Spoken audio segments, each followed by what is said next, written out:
I'm a winner. I'm a winner, Ed Berlanga defiant as he praises legend Canelo Alvarez after a following loss.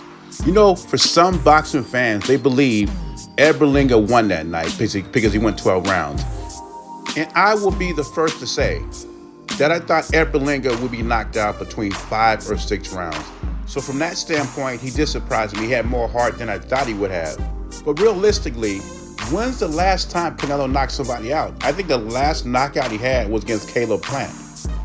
He did not knock out Edgar Berlanga. He did not knock out John Ryder. And he did not knock out Jaime Munguia.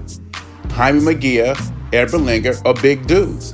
And the last knockout Canelo had was November 6, 2021. That's almost 3 years ago. So I get what Gervonta Davis is saying.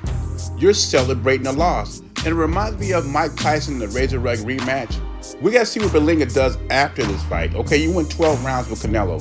What are you going to do with the next top contenders in the super middleweight division? Razor Ruddock went 12 rounds with Mike Tyson. After that, boxing fans assumed that Razor Ruddock was the second best heavyweight in the world just because he went 12 rounds with Mike Tyson. After that, he knocks out an unknown in Phil Jackson. Then he gets in there with Lennox Lewis, and everybody thought he was going to demolish a young Lennox Lewis who was unproven. Just because he went 12 rounds with Mike Tyson, everybody thought Lennox Lewis was going to get destroyed by Razor Ruddock. And Lennox Lewis wipes the floor with him, demolishes Razor Ruddock within 2 rounds. Let's hear what Ed Berlanga has to say about the night of the fight and about Gervonta Davis. I don't own the rights to this material. It's for educational purposes only. This is fair use. This is Ed Berlanga talking about the night of the fight and Tank Davis.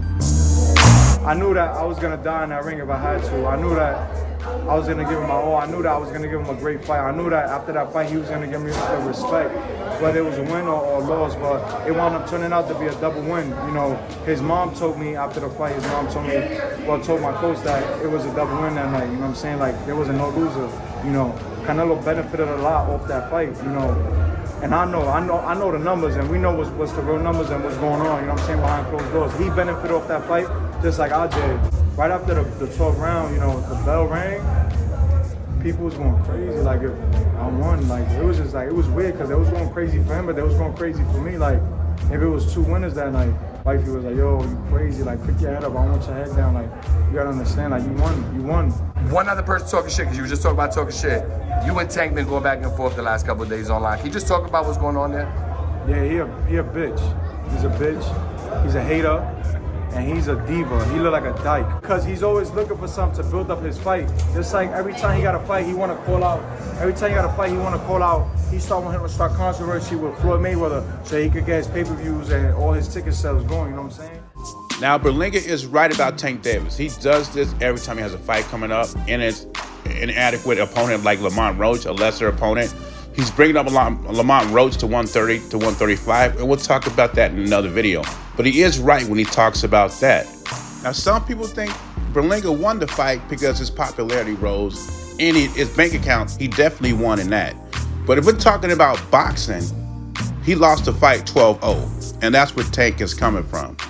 Berlanga won in the pocketbook, but he did lose in the ring 12-0. And I do not think he was going in there to die. He didn't go out in the shield.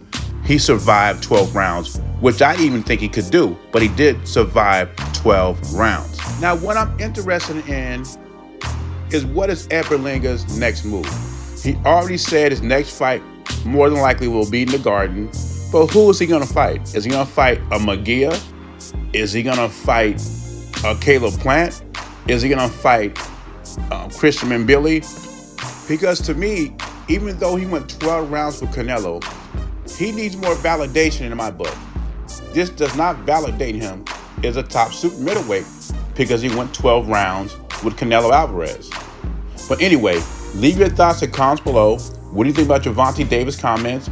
And who should Ed Berlanga fight next in the Garden? JBZ, I'm gone.